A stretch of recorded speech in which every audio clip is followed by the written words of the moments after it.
Thanks for being on my presentation. So the topic is tournament organization for wireless ecosystem in unlicensed bands.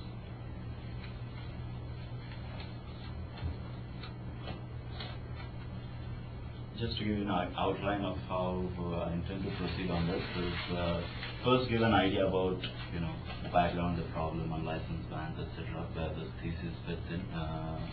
Then go on to the system model that I've used for this one, this thesis, describing the channel, mobility, etc. Then going a little bit, I will probably go through that very quickly, is the platform SSF that we have used and some of the aspects which are still relevant from the point of view of viewing the problem. Then going into the design and implementation, and then finally showing results of some sample tournaments that were staged using this, and some conclusions and derivations.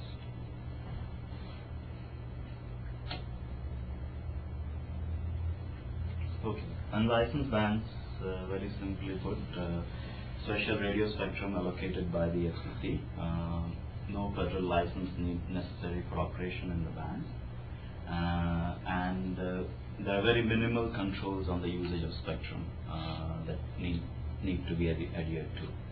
So given this, what does it open up? It opens up a bunch of possibilities.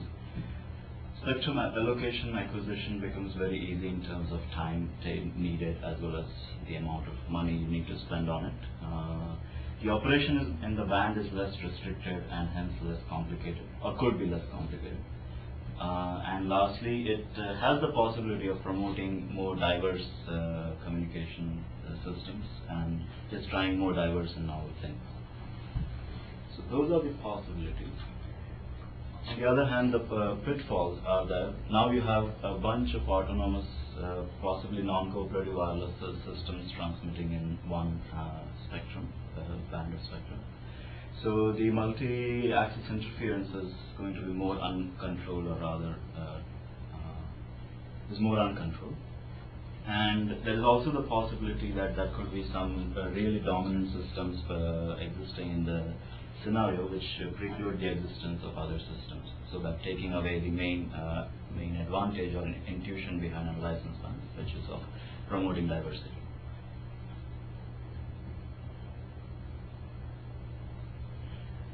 And one specific piece of interest was the UNII band, 300 megahertz of radio spectrum, which at 5 gigahertz frequency. And the main, something which is of interest is because of you can go up to 50 or more Mbps in this band, and which throws up a lot of possibility when you look at 3G and beyond to play around with this frequency. Okay. Again, as Professor Yates mentioned, something from 5 years back, when Lab's research goal in this direction is to create a framework of wireless ecosystem, suggest or come up with a framework of wireless ecosystem. Each system in this ecosystem is evaluated based on its robustness and fairness. By robustness, we would mean how it can survive the various multi-axis interference, and by fairness, what it means is how much it allows other systems to survive. Are you the inventor, Chris, of the phrase principles of peaceful coexistence? It's been so long. It sounds like me, doesn't it?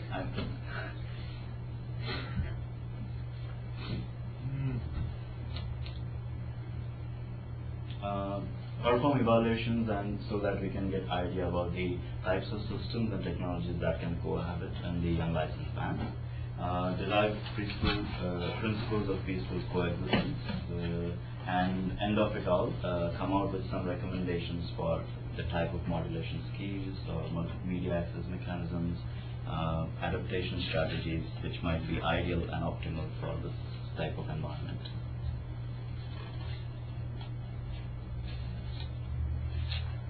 As with most of the research, the approach to this would be at 3 levels: theory, modeling, and simulation. This thesis comes in at the simulation aspect of the research. So the key objectives is provide a simulation platform for verification of the theoretical models. The simulation platform will serve as an arena to hold tournaments between competing autonomous wireless systems, and I will define tournaments a bit more as we go along. Provide easy transceiver reconfiguration capability. The idea is, since it's tournaments, we want to have different people providing the transceivers for taking part in the tournaments. State sample tournaments to validate the functioning of the simulation platform and to demonstrate its utility in deriving the principles. And finally, we call this simulation platform Tournament Arena Simulator.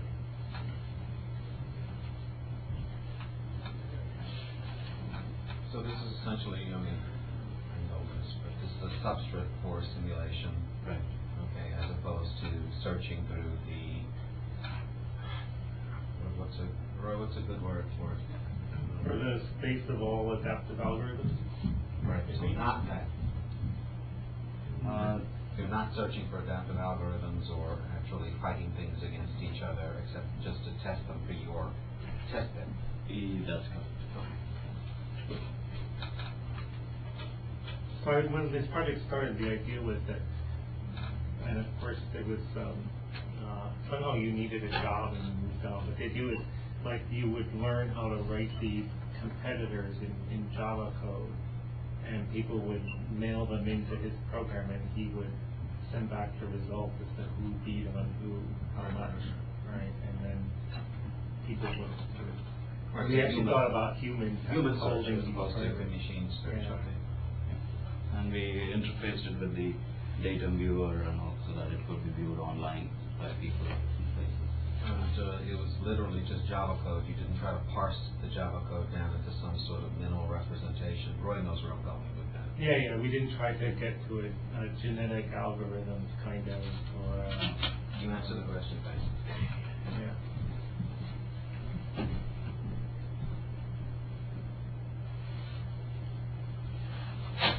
The system model that we're using, mainly, I just go back, want to characterize based on the radio propagation characteristics, the type of mobility, and the type of transceivers that we are using in the system.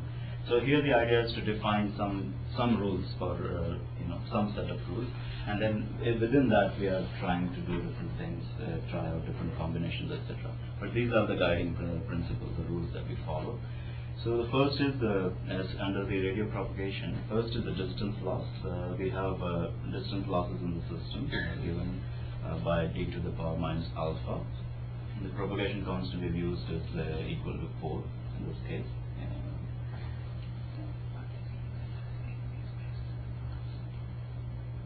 Oh.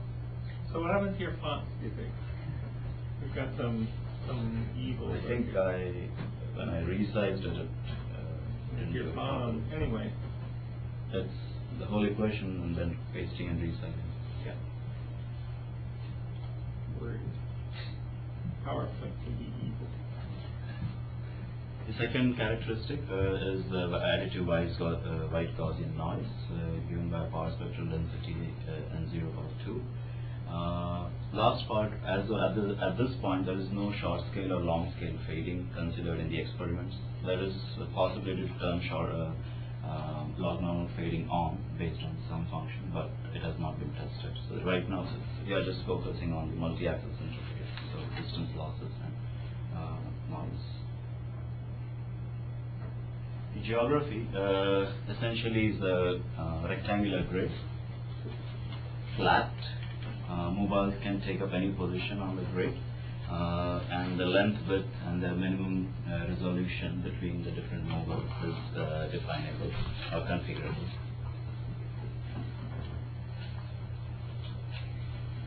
The mobile environment is set up so that it can support ad hoc mobility as well as cellular-like environment. When we first started out, the idea is it was all a bunch of mobiles connected to each other in like a room, people talking to one-on-one connections. But just to compare it, there is possibility to make it cellular so that you can fix all the transmitters at one point so that they can serve the base station and there are mobiles all around and so forth. So that's possible. All the experiments in this thesis are using ad hoc mobility, and I'll go on and define it a little bit more, the exact model used. Mobile stations are connected as transmitter-receiver pairs and take up any position on the grid. The maximum distance between a transmitter and receiver can also be controlled.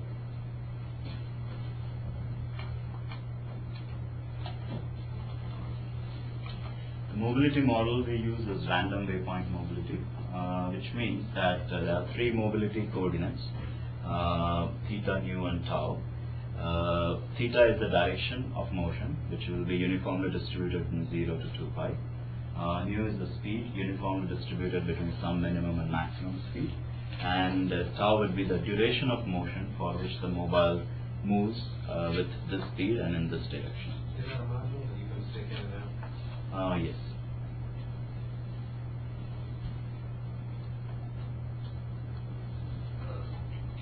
Just to describe it a little bit more, say you're starting with at time t0 is equal to t.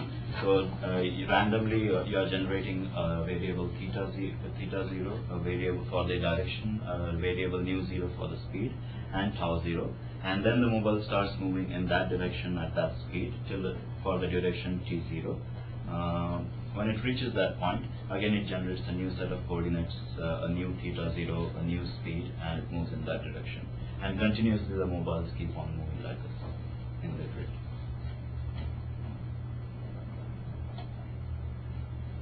There is a wraparound to ensure that the whole system is uniformly loaded. There are no edge effects, so that instead of a flat rectangle, it's more like a globe, so that mobiles, when they come to the edge, they come out of the other direction and follow the same pattern. The transceiver mechanism. The mobiles are randomly initialized on the grid. Each of the mobiles has an active radio connection with exactly one other mobile to form a transmitter-receiver connection pair. All mobiles access the media resources using DSC-DMA. The channel is assumed to be frame synchronous and chip synchronous. All the mobiles use only BPSK modulation. The operative bandwidth of all mobiles is constant. Everyone uses the same amount of spectrum. And the signal waveform is sampled once per CDMA chip time. What do you mean by chip synchronous? That is all the chips line up. There is no. You have multiple receivers, right? Right. How do you guarantee that? Yeah, it can't be guaranteed. It's an assumption that we're going with. So I had a question, right? So you built this simulator using SSL. Suppose I took away some of these assumptions. Does it mean that the next student who comes along who sort of wants to continue sort of work on these tournaments of simulation, does it mean that he's got to start all over again? No. Or can they sort of use whatever? Yeah. So for example, they can change instead of BPSK, they can do quadrature. There's limitations, but for example, they can start doing QPSK. Or the mobility model, they can change how they're moving. All those are configurable parameters. No, I was specifically talking about the chips because I was talking about the physical layer, sort of how you sort of modeling these waveforms. So suppose they wanted to go away from this chip synchronous model, right? And they were, for instance, they want to use not DSC and say something else. So does it mean that they would have to sort of redo pretty much the physical layer for your simulator? Yes, they would. If they are changing DSC-DMA to something else, they would have to, redo. There is, for example, the way the channel matrix has been set up, so that there are possibilities of having multiple channels. So you can use them as something like OFDM, but it's not that intuitive. Like it's not, you change a couple of parameters or something, and you can do something. It's not that simple. But it doesn't limit, so that beyond this you can add it very easily. So it's not that.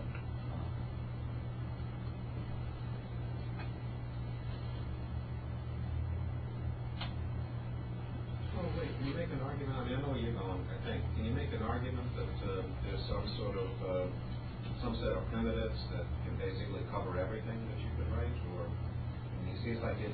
I think you would like to do that, yeah.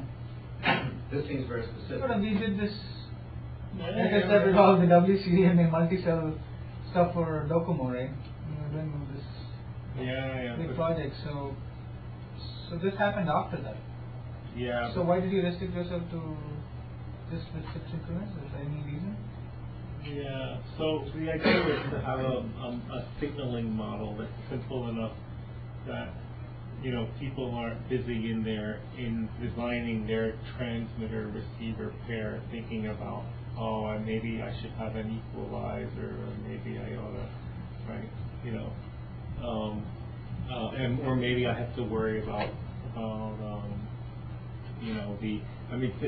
that model had to be. I guess that model had chip synchronous but frame asynchronous, right? Right. Yeah. Mostly, I guess, because I thought, in terms of understanding properties of adapted versions of these, that something interesting would emerge in this simplest setting. Is it easy to make chips non-binary? Or some chips are binary here? Yeah, chips are binary. They can be made non-binary. Yeah.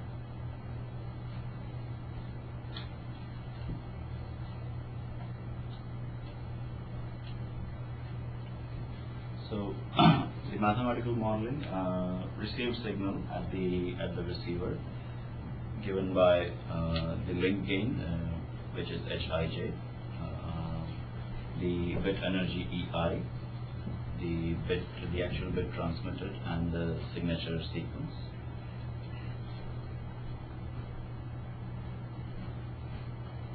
And then we filter this. The receiver will filter the signal using some filter vector, filter tap vector Ci.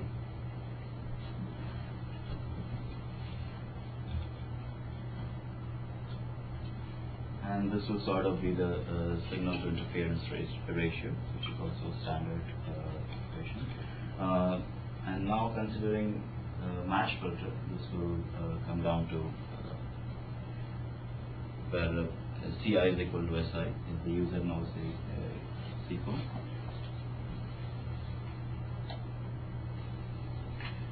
The concept of tournament arena, as we mean it is,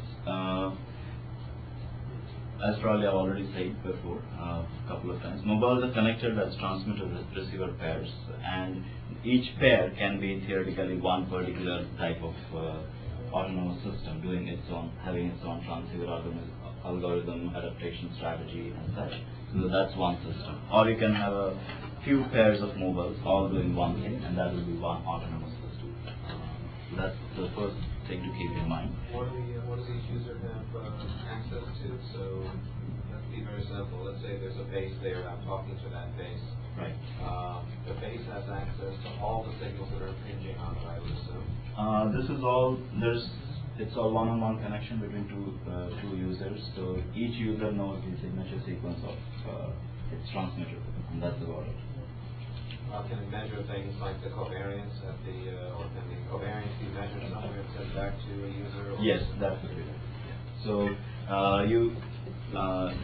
so there is a real connection where the actual data goes, is affected by the radio channel and such.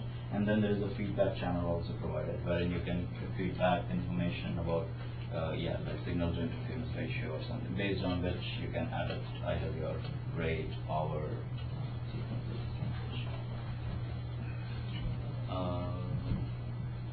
So then each mobile can then be derived from the base class to be acting as a match filter or a decorrelator, MMSC, and so forth. Each receiver can have its own adaptation strategy based on the kind of parameters that they are exchanging, and these autonomous systems will be allowed to operate in a controlled fashion in this arena, and performance statistics will be collected, which will lead to some kind of inferences about what are the good strategies for transceiver mechanisms, modulation, etc. in this environment. So that's the concept of tournament. Now it throws puts some limitations or some requirements on the kind of simulation platform we need. I'll quickly go through them. One is to be able to separate the modeling and simulation aspects, so that you don't have to write the simulator; it's functioning on its own, and you are just focusing on the actual communication entities. Second is object-oriented design, so that you can reuse the code, port the code, and so forth. Event-driven executive, that is, this is not rather than something happening every instant of time, that's more random in time when a particular mobile moves or somebody transmits and such. So an event-driven simulation. And finally, parallelization capability, so that it can scale and the speed of the simulation can keep up with the complexity of the system.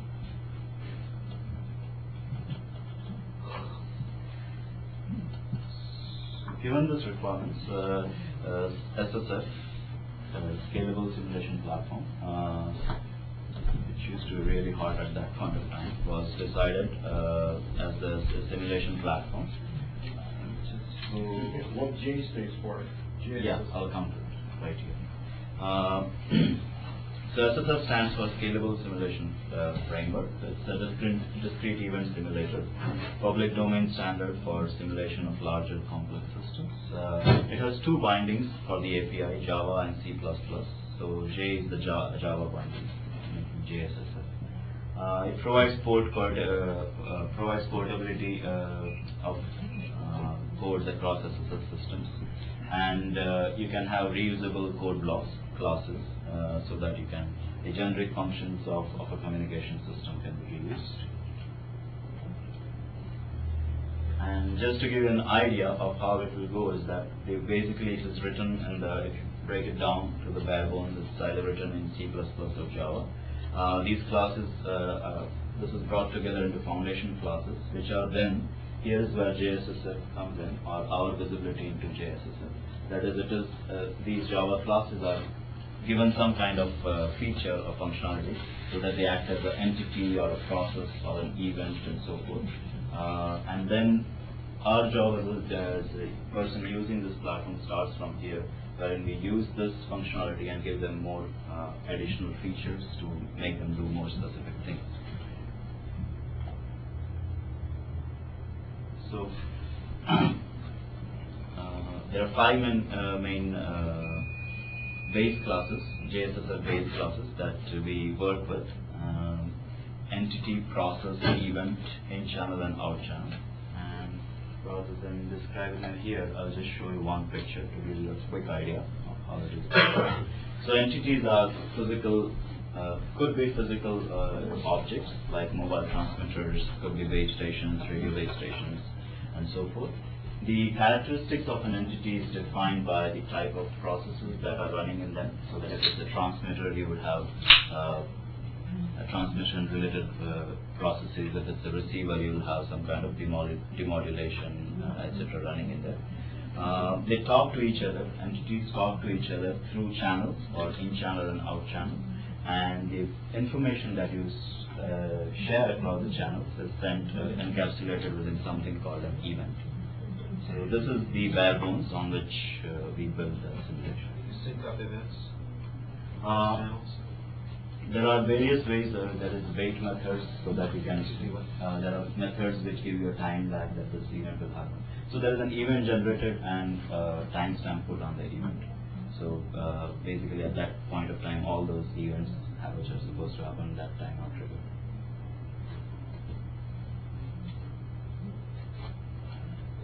Excuse me, is it a multiple processor? Yeah. Station or single processor? This is single processing. Is it portable It's portable to a multiprocessor? Specifically, this has not been tested. In general, SSF, Vikram's thesis did a lot of parallelization into multiple threads. When we are running this, even with really large system like 100 mobiles, we never had a need for. It was not that intensive because this radio channel is simple. But it's actually non-trivial to have to serialize everything in time if you at the same time trying to parallelize them on different machines.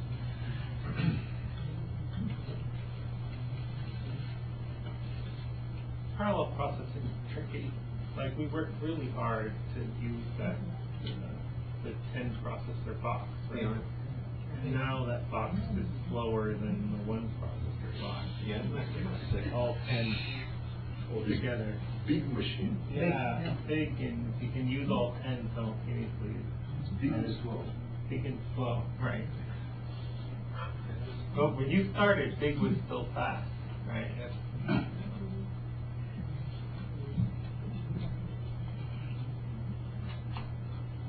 Going into the actual system design and implementation for the simulator.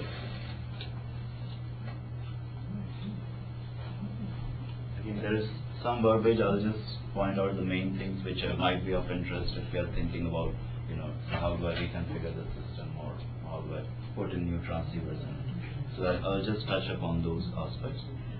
There are main 4 entities, or as I showed, the main functional blocks, which is simulation entity, which is like the arena which holds all this and where everything is happening in there. The radio channel entity, where we implement the radio propagation characteristics that we went over.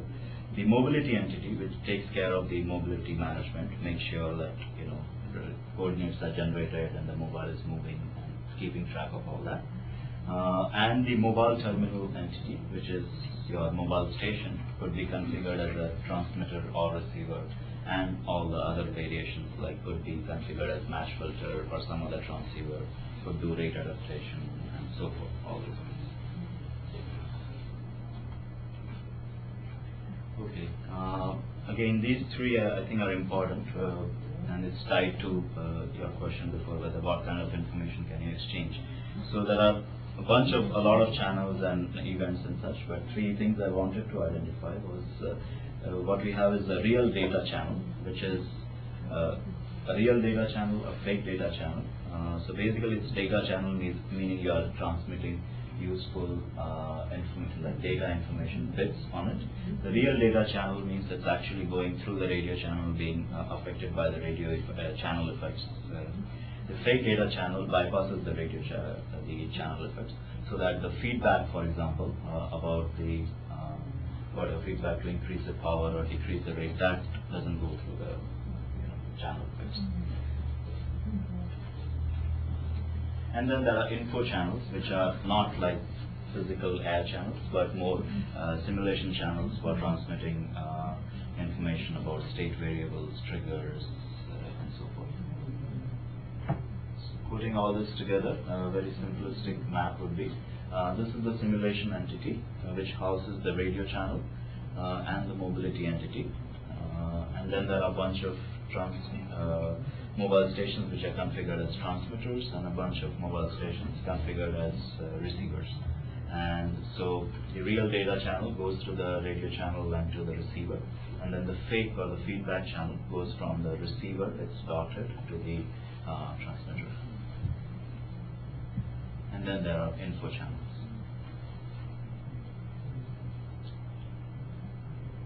Are you faster than real time or slower than real time now?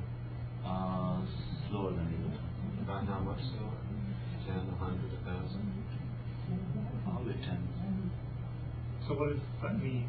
Like, so if you did one mobile terminal to one receiver, like, and you were doing bits per second, like. I was asking for like an ensemble, a whole bunch of things. I would assume that 1-to-1 would be very fast. Probably faster. 1-to-1. If I had one mobile terminal talking to a base station or something like that, somehow I think that these processor speeds.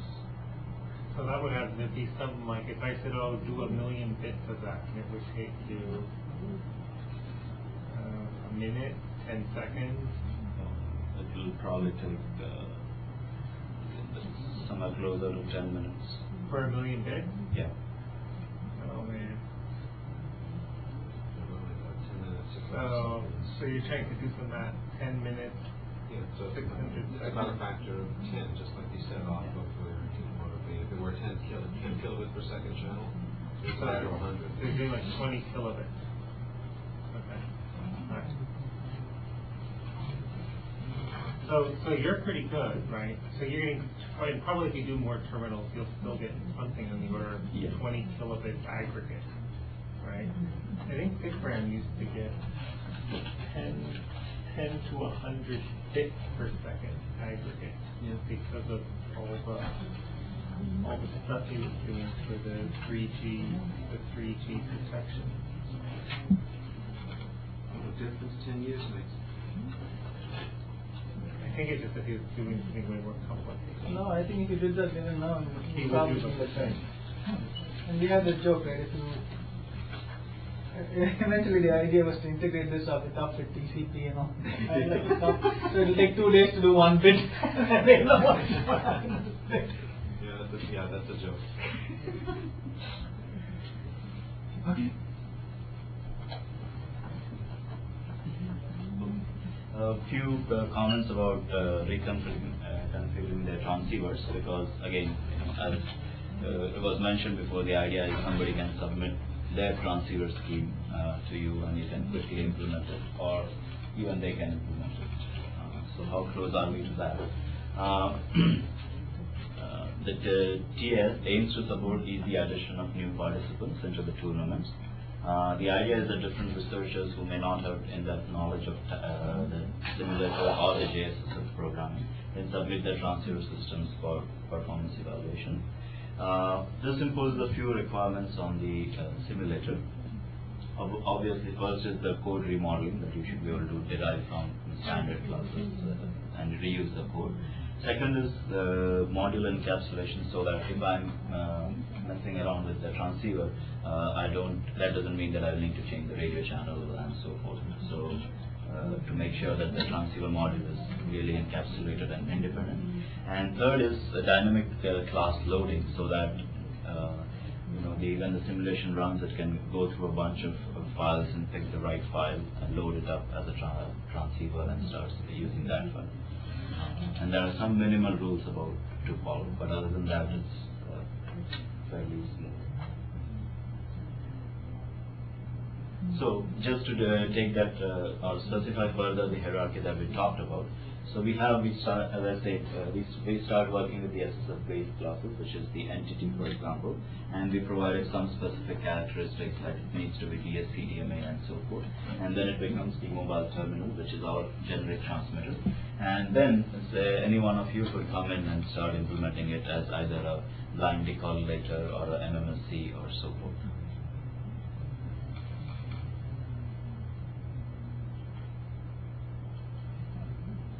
And the procedure, it's a little bit more complicated than these 3 steps, but it's not too much. The procedure is that you update or change the right methods. For example, there is a transmission method. So just change the transmission method if you want to change how you are transmitting. Similarly, there is a resource control method which will look at the feedback channel. So you can just go in and change that method, and rest of the things remain as it is. Next is that you update the simulation setup file to again define how many mobile stations you have, how many systems you have, and so forth, or like mobile power or any of the other parameters, the spreading gain that you want to change. And then in the configuration file, you will just define I have so many mobiles and so many systems, so that there's 3 systems, each has say 10 pairs each of mobiles or whatever. And that's pretty much all you need to do for reconfiguring the system. And that would make us ready for the tournaments.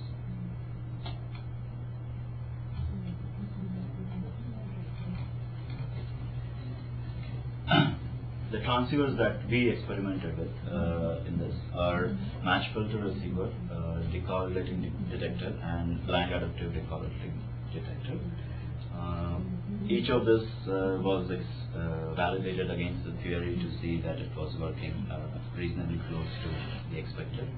And another thing we noticed, or which was expected, is that the BADD converges to the decorrelating detector when you run it long enough. And so most of all the experiments from this point on just put the match filter against the BADD and try to get some statistics. So in your decorrelator, even though you are just looking at sort of all these pairwise transmitter-receiver pairs, you are assuming that the receiver knows the codes of everything else that's out there? The idea is of its system, so that there's a system. Oh, so everybody is using a decorrelator. Right, exactly. But actually, your point is that you ended up doing everything with the blind adaptive correlator. Right, so in that case, then why should it converge? If there's some of them are match filters and some of them are decorrelators, and we know No, because the people don't change their transmitted signatures. No, it will converge somewhere. All I'm saying is, why should it converge to a decorrelating detector? Because the badge seems to also include these people who are doing match filters. Yeah, but here I mean only that it's all a decorrelator. I'm confused. He told me just now that the decorrelating people assume knowledge of signature sequences only of all the other people doing decorrelating. But the blind adaptive correlator, you only need knowledge of your own signature. No, that's fine. But whatever the result it converges to, it will also account for the match, because you're doing it blindly, right? It will also take into account people who are having match filter receivers and also try to protect it will from only them. account for whatever it is that the signatures of the other transmitters.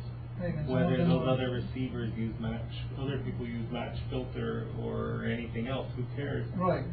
The decorrelating detector, he's defining. The decorrelating detector, the way he's. Do you understand my question? Yeah. Okay, You so do. explain it to him. So tell me what he's talking about. I think, say if at one point of time I have just all the decorrelators in the system, and so the way that will work is that each receiver knows the signature sequence of all the decorrelators. So now when I'm showing a BADD converging to that, now it's again the BADD in the system, and it converges to the decorrelating detector. Yeah. But the other users, to me, I'm missing something too. But the other users, the ones that are using match filters or just fixed signatures, we don't really care about what they're actually doing. As long as they're using fixed signatures. It's fixed, it's there, it looks like some sort of colored noise, right? Yeah. So what's the question? Yeah, what's the question? The question is the way he implemented this thing, right? When he implemented the decorrelator, suppose let's say there are two groups. This question applies in the case when there are two groups of users. Okay. So it's fixed users not doing decorrelated detection. Yeah, exactly. And then there are some doing the decorrelating. Right, So what he said was when he built these decorrelators, the people who were in this group of match filter receivers, he was not taking their signature sequence into account and building this decorrelation space. That's all. No, I don't think that's That's true. what he told me. In the decorrelating, I mean, the knowledge, say there is not the blind, but if there is a decorrelator and the match filter coexisting in a system, the decorrelator only knows the signature sequences of all the other decorrelators. Really? Yeah, so that's why I told you. But but you never did experiment No. where you use the true decorrelator and the match filter in the same system. Yeah. Right? So- All your experiments. Okay, that's the case, then it's fine. That mix them, you mix match filter and the adaptive decorrelator. Right. Which. And at that time, it takes into account everything is a noise. Yeah. Okay. Obviously. That's a subtle point. Okay. It's interesting though, because I guess you could think of the system that way, where if you were really building your own a correlator for your guys, right, and be stupid. So, no, but the idea is that he classified users according to groups, saying these people are willing to cooperate and these people are not willing to cooperate. So I think it makes sense. What he said. Yeah. But how to hang things up, but when you build your decorrelator, right, Yeah. you do take into account the covariance, we're assuming Gaussian channels and all that, the covariance of everything that's out there. So he's saying actually for his hardcore decorrelator, if he were to mix it with other people who are in this match filter class, he would do the wrong thing. But he never actually did it. So it's a moot point. So there's no measurement, so that decorrelated detector doesn't take into account what's happening in the environment, it simply assumes a white background? Is that what you're saying to me? He's just ignoring it. It's and- as though there's a group of Some sort people of white who say, background. right. Fine, okay. But he isn't actually ever building that. Because all his experiments are with the adaptive one that accounts for everything. But in Thesis somewhere I read it, that's why I asked him this question. Wow. Otherwise I would not ask this question. Yeah. Good job. So yeah. Okay, some basic rules for the tournaments. As already described, the tournaments are all staged on a flat square grid. It's 10,000 meters by 10,000 meters in area. All the mobiles are randomly initialized. Once initialized, okay, that's the last one. all the mobiles are randomly initialized. Each mobile is connected to exactly one other mobile, and they form transmitter-receiver connection pair. Also, during the run of a simulation, only one of the two would transmit, and another will be a receiver for the entire duration. The maximum distance between the transmitter and its receiver is controlled. From this point on, we call it the TX-RX range. Once initialized, the mobiles don't move. The idea is to so that distance variations with time don't affect the results. So all the experiments here, the mobiles are fixed once they are randomly initialized.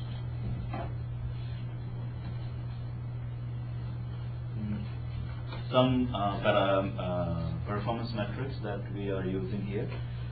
System throughput, the total bits transmitted by all the transmitter of a particular transceiver system is the system throughput. Similarly, system goodput is all the good bits, error-free bits transmitted by mobiles, transmitters of one particular type of system. And the system BER is the ratio of these two, that is total number of bits in error and the total number of bits transmitted. And again, considering all the transmitters of only some particular transceiver system. And then we have a total system BER, wherein now we are considering the bits transmitted by all the systems. So 10 mobiles which are match filters, and then 10 which are BADD, and we add it all up in the total system BER.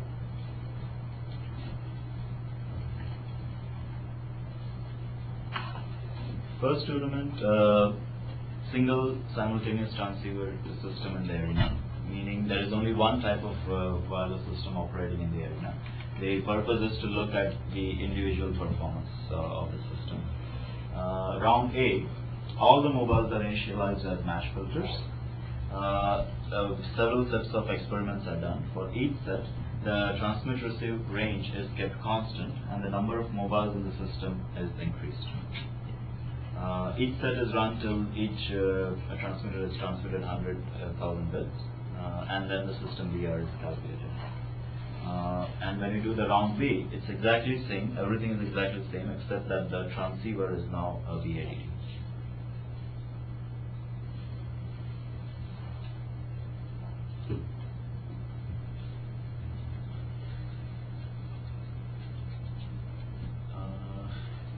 Some results here, it's individually showing just the match filter and the BADD. It's the system BER as defined, which means BER of that system versus the number of mobiles in the system. And the different lines are for different transmit-receive range. So going from 500 meters, 1,000, 1,500, and 2,000 meters. I realize what's your processing gate? It's 120 chips.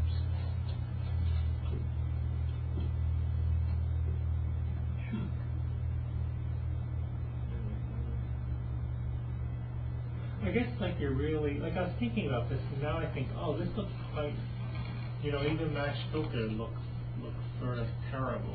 Like it says 30 mobiles, right? It's not 30 connections, it's actually 15, right? And you think about... okay, that was the other question. So these are not connections, these are number of mobiles. These are number of mobiles. So the number of connections is always by two, Yeah. half of that, right? Yeah. So you work for Qualcomm, right? Ericsson, actually. Oh, you work for Ericsson. You used to work for Qualcomm, maybe. No. I guess you were hired. Is it really No, I was Qualcomm? hired by Ericsson. You're hired by Ericsson. All right. Alright, then you just play with this question. All right. So I'll ask the question anyway. So how come like an IS-95 system with something like processing gain 128, people think of maybe it could support theoretically at one base station without any intercell interference 30 connections, right? And you're supporting half of that.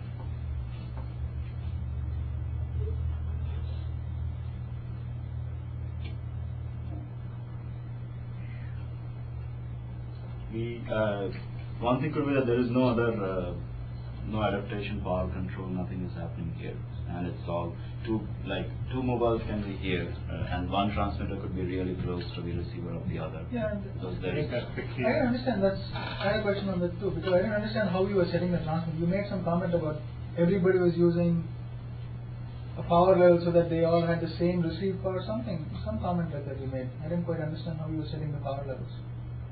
That's the explanation for that actually, yeah. I think it's that and the fact that my receiver could end up by random location next to your transmitter, right, and be really... So how do you set the powers? That's his question. Yeah, you set the power to so that at the receiver, that power, the received power is constant across. That is, the receivers are not disadvantaged. If my transmitter is a little bit farther away, I'll be transmitting a little bit of more power. The received power remains the same. So how do you choose what received power you use? It will be calculated based on the received power I use is 1. So is it? I thought it was that it's what does 7 it mean, dB. SN or 7 dB then? What does 7 dB mean?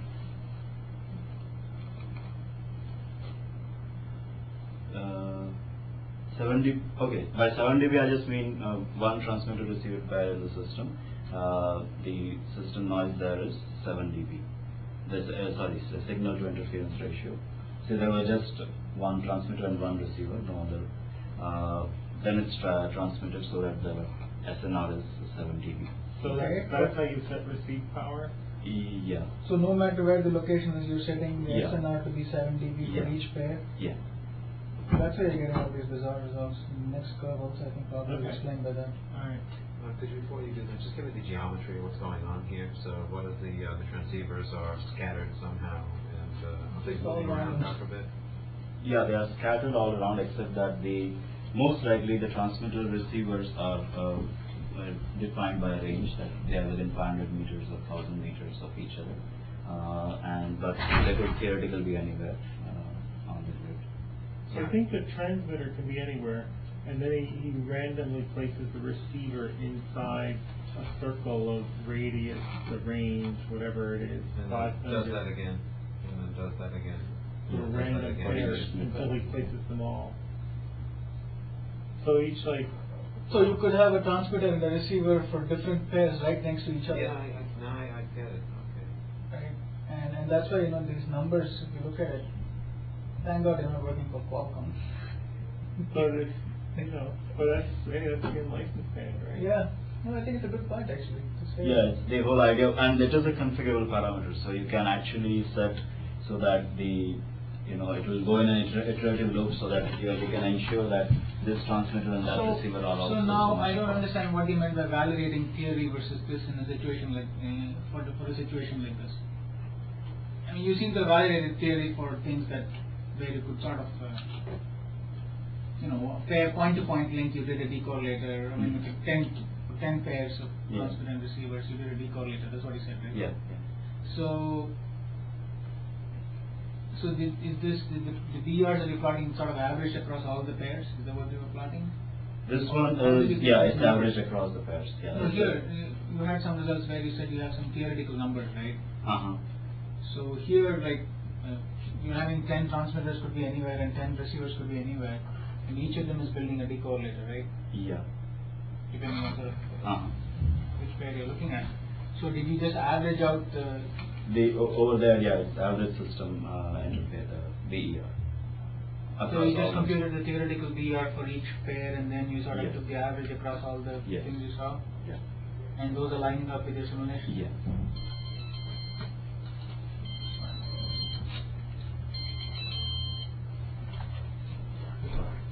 Well, What does that mean?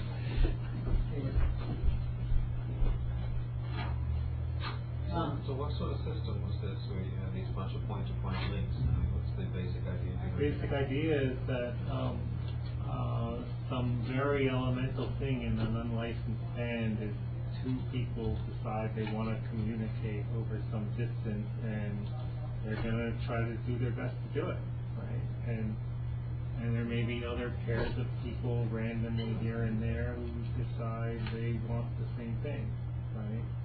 So he's just trying to capture sort of the how likely is it that this is possible based on the density of these kinds of requests, I think.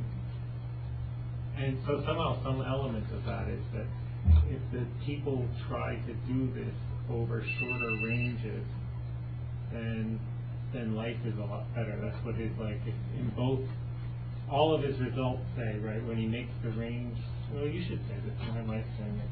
Yeah, there are two main things that we, the first thing was just to concentrate on the transceivers rather than overall, so people can write different transceiver.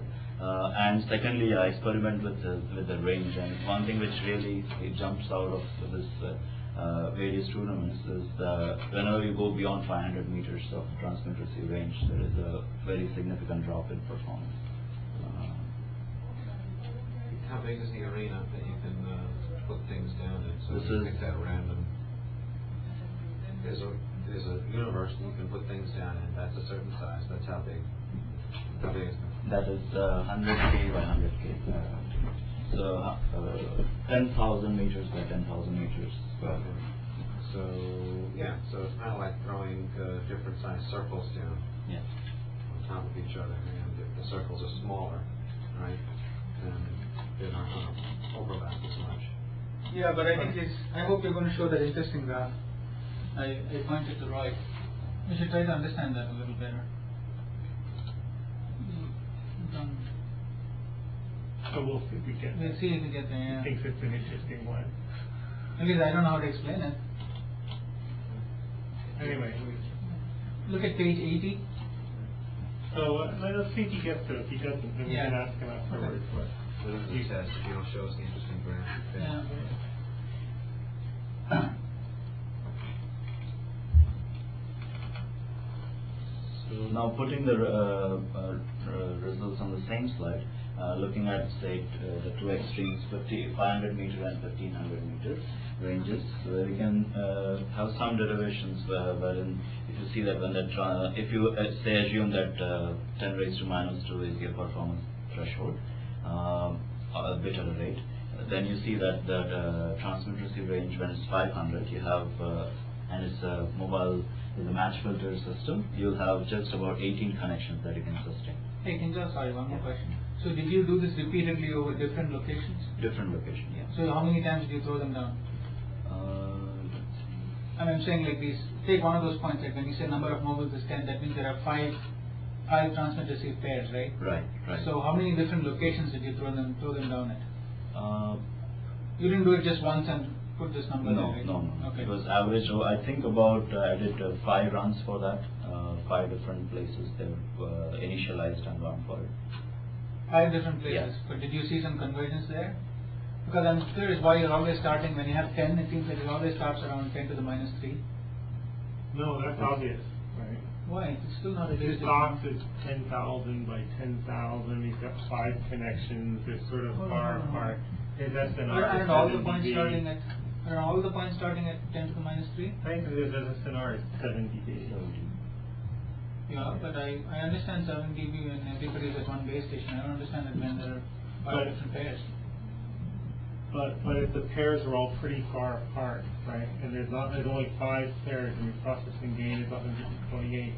The probability that someone's transmitter is near your receiver is pretty small. No, I would have thought at least when you went from 1500 to 500, you would have seen a shift there. I understand what you're saying when they're far apart. I completely agree with you. It's just like an AWG channel. Take point well taken. But I'm saying when you go to 500 meters, or suppose you went to 100 meters, right? I'm just curious whether this will just dramatically move up. Do you see my question? Yeah. Because it seems like all the points are, even for 500 meters, it seems like you're starting at 10 to the minus 3. Yeah. I was curious sort of where the effect came from. But maybe it says that, when he's getting injured here, when the density goes up, the Yeah. real injury is that, this processing gain is 128. So 5 connections with processing gain 128 is not many. So the real injury is that you get someone who is near you, Close by. right? That's what I think. So, but maybe Ryan's right. I guess they are a little higher, but it seems like they should be more. One other thing, these particular plots, these are like from a particular run, or they're No, I think he said the average over 5 runs. Yeah. 5 different or locations. 5 runs. Yeah. 5 sets of locations. And you think they've converged for these 5 sets of locations? I think there were times when it was dramatically, say the two positions are really conflicting, and there would be a big jump. And I think I might have dropped off the really bad ones and stuck with what seemed like averaging Oh out. man. Yeah, I think Don't tell me That was that. sort of the question. No. That was sort of the answer. Yeah, the sort of We wanted to empirical hear. sort of stuff. These guys at Thesis, I come from an experimental tradition. What you want to do is show each and every one of those things on one particular plot. So, for example, on your I can have an ensemble of these. So you could ensemble do these, for you one could of look these- at it and see the spread. Okay. So it'd be good for, say if you chose one range, right, and then plotted, Plot like 20 locations, you know. well, no, plotted, so made 20 graphs of, you could, for instance, you could do one at 10 and one at and you get 20 locations with 10, 20 ensembles, and, you know, and you plot all 20 of them, and you see really what looks, what, you know, what sort of the standard deviation is around. But, you know, selective averaging with tossing of outliers, you know, we have a room in the back for people to do that. Yeah, I didn't hear that part. Okay, so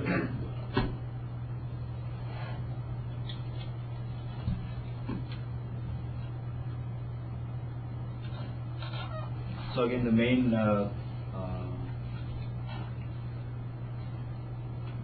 thing that you see from here is the number of sustainable connections which you can sustain in the system.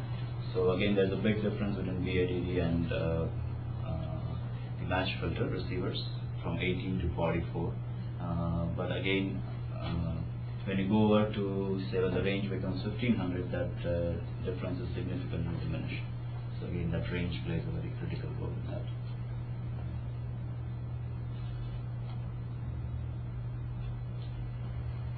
This is a scatter plot which shows the BER of this is different mobiles. Kind of tells you how many mobiles are having bad connections out of the total. So for example, if you are looking at, if you consider again BER 10⁻² is the performance threshold, then you look at that for a BADD system, all the mobiles which are the pluses are below that threshold, so that almost all are sort of good connections. But for a match filter, almost about 5 or 6 mobiles are above the 10⁻² range.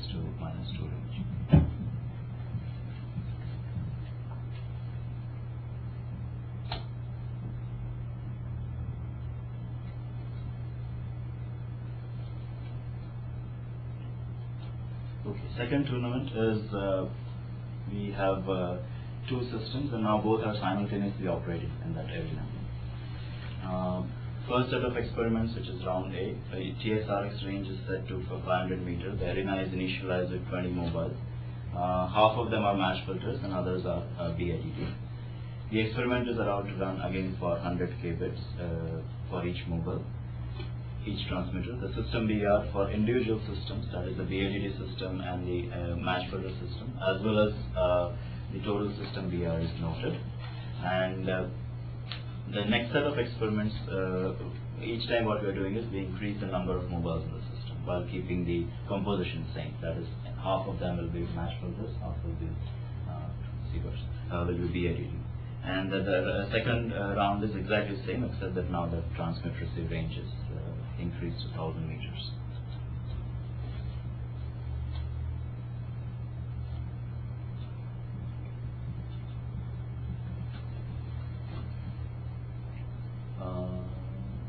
Alright, so it doesn't fail on it.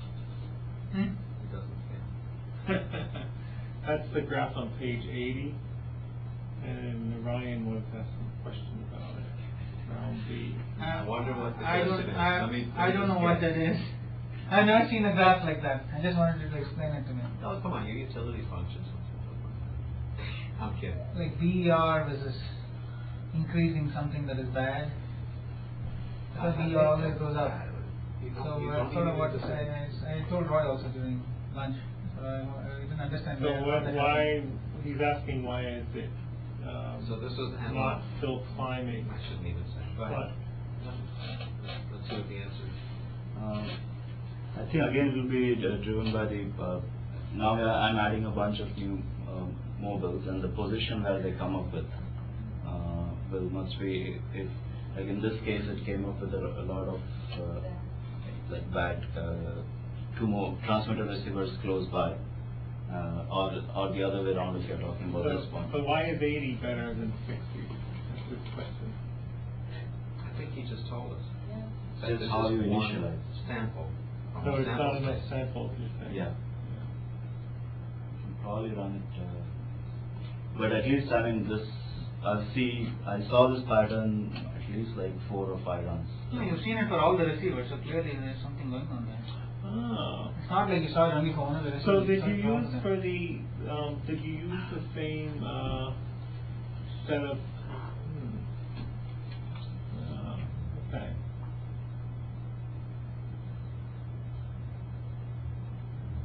So but that's when he writes 2 curves, it's actually one experiment, like right, so it could just be So the question is, if you repeated this for 100,000 locations, right? Do you expect to see that dip, do you think, or do you think? I don't think it should be there. I did see it at least for about 5 runs that I see it was an average over that, and so I can. Yeah, other than the position, I don't know how else I can explain it. Well, it would be if it was just that you did. I think we'll do some more experiments to resolve whether there's some harm. And the funny thing is that it happened when the range was 1,000 meters, and it didn't happen when the range was 500 meters. That's sort of a little weird. Do you think it could be above in terms of because you make them farther apart, so then I'm thinking the chances of having these bad locations is even smaller now. I mean, look at the graph on the left, right? And it's basically the same thing except one is for 500 meter range and one is for 1,000 meter range. Am I right? Yeah. Correct? Yeah. So it didn't happen on that one. So I'm maybe saying you it's sort of take up counterintuitive. It's sort of 200 going. I would have thought the smaller you made the range, you might see Yeah. sort of more of these situations where sort of this weird stuff is happening. You know, you have transmitters and receivers of different connections sort of right next to each other. But So I'll offer an idle speculation. yeah. An idle speculation is it that you somehow have some error in calculation of link gains based on wraparound, where like the smaller the distance, right, Yeah, the that less could likely be it. that you get your circle and a wraparound, and all you do like a it might just be you didn't do enough experiments over here, but maybe there is something in the simulator that isn't. I think given that all of them are showing the same trend, I think Roy's reason is probably the right one, where you sort of make some error in calculating the link key.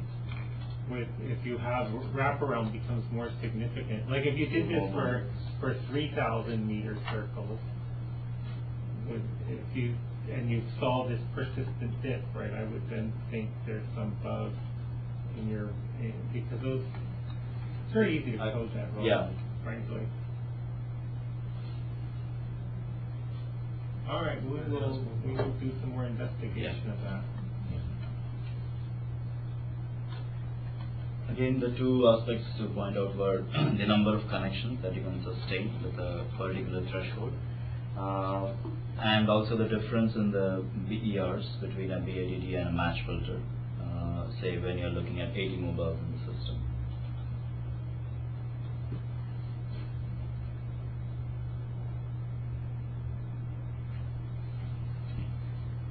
Third tournament is again now again 2 systems simultaneously transmitting. The only difference is that now we are fixing the size of the arena, so that the number of mobiles in the arena is fixed, and only thing changing is the composition, that is number of BADD versus number of match filter receivers. So for round 1, what we do is we set a transmit TXRX range of 500. The arena is initialized with 80 mobiles, all of which are match filter transceivers to start with, and the experiment is run as usual, 100,000 bit. And the individual as well as system BRs are taken. Secondly, as the next set of experiments, what we do is we now keep the total mobile same as 80, but now the match filters are 70 and BADD are 10. And we continue this, increasing the BADD receiver. Idea is we are trying to see if BADD has any, what is the effect of one particular transmitter on the overall system. And round B is exactly the same, except that the TXRX range is now 1500 meters.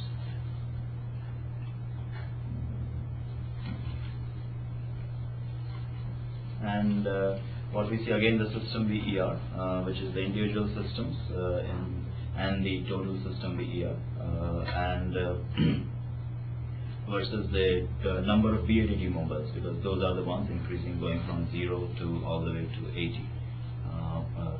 And as we see, as more and more BADD mobiles are getting added, obviously they perform better. At the same time, the overall system BER is also coming down. But one thing to note is that you almost need like 70 BADD versus 10 match filters for the system BER to be to sort of come down below your performance threshold of 10 raised to 2. So it's just probably just a few bad connections, but still their impact is really significant. Talking about match filters. And again, once you go to a range of 1500 meter, it's the same pattern, but all the gains are diminished, so that even the BADD system is not that powerful. I guess I'm worried now about the whole methodology. Why do I believe any of this or not believe any of this?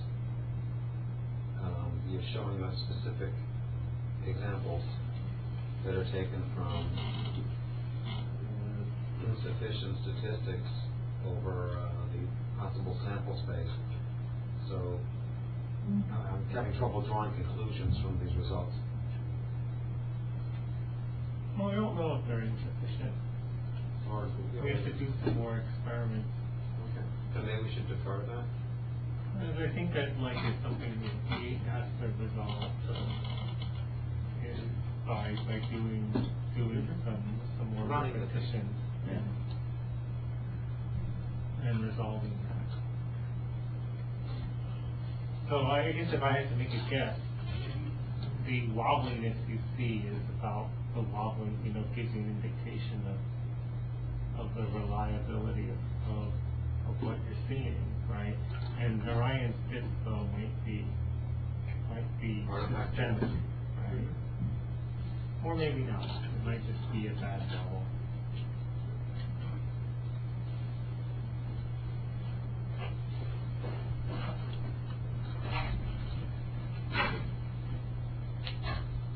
Based on these experiments, it gives you some indication about the kind of inferences that you can draw out of. One for sure is that the BADD definitely performs much better as compared to a match filter in this type of environment.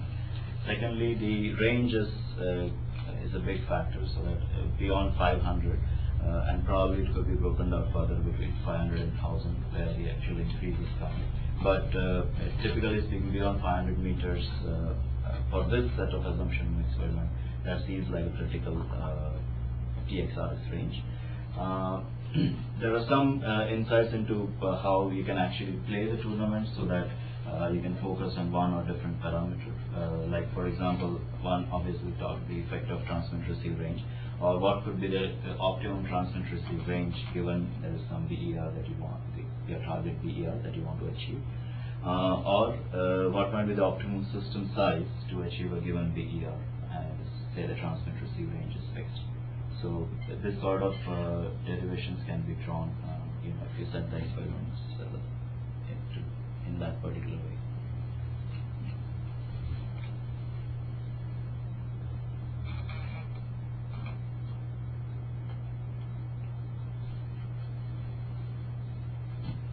So we describe the tournament in a simulator. You get some idea about the whole premise of unlicensed bands and where this fits in and where it can go further is given. A system model that helps us focus on just the interference characteristics of the transceiver systems is defined. System design and implementation is done using JSSF. You've gone through the mechanics of how to reconfigure a system, run the tournaments and so forth from an independent point of view, and then staging a few sample tournaments which show how taking this further, maybe making the systems more complicated or more realistic. What kind of principles you can draw out of it? That you can get an idea of.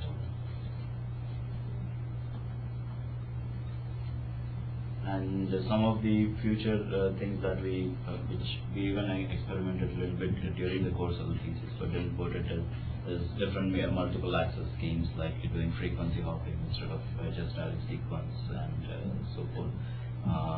Implementing some sort of fading in the system, and also defining more high-level metrics for measuring the system performance, more high-level as compared to just bit rate. Could be something which could be looked at. There's one you're missing, I think. So those are actually pretty nice. Usually everyone puts up the big list of things that are totally impossible, that things I would have done if they were humanly possible, right? And those are not like that. There's the one I think you're missing that sort of stands out to me.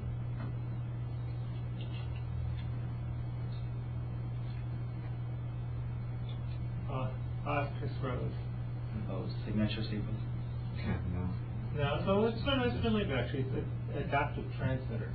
Yeah. Like deciding to, particularly in conjunction with mobility, like maybe when you get close you burst, or you remember when we talked about that proposal ideas of like you would drive people out of the channel by lasting for a while, just like, for instance, you might build something adaptive that gets discouraged and moves out of things that look bad, right? Chris, knowing that, might design something that hammers on a particular signal space dimension until he's driven everybody out of there, and then he enjoys his cozy solitude. Spectrum warfare. Yeah. So I think the adaptive transmitters are the thing that are the, in addition to those three, would be pretty interesting. So the substrate, so basically what we have here is we have a substrate for doing these experiments. It's all in Java? Yeah. Okay. You got,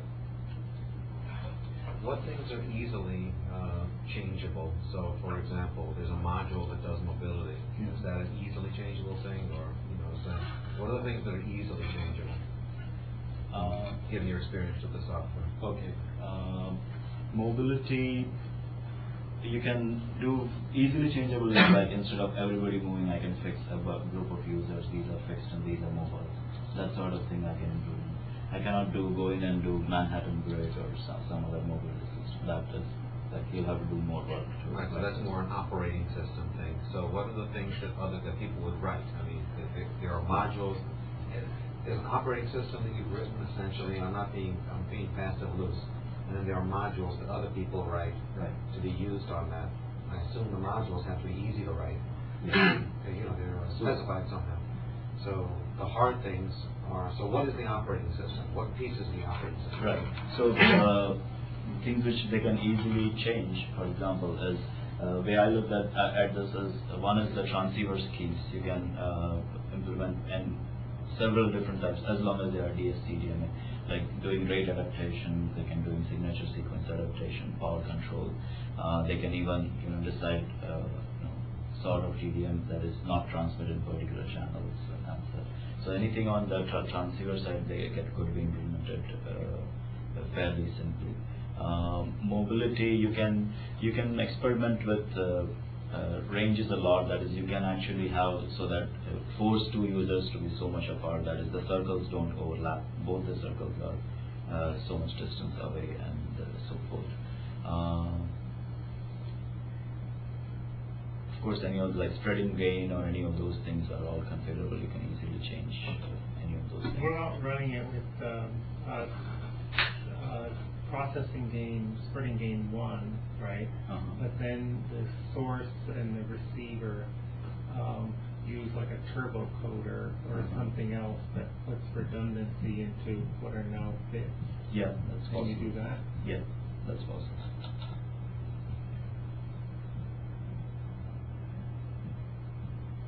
And this is the structural, that's the way it's structured, okay. Yeah. So here's the most well. Yeah, okay. So have you documented your code so that students who want to do something more can actually take what you've done, or do they have to start from? No, there is documentation. I put something on the appendix also which goes actually identifies this other sections that you should go into and change and so forth. That part's actually pretty good, Okay. based on not having done it, but reading it. Any more questions?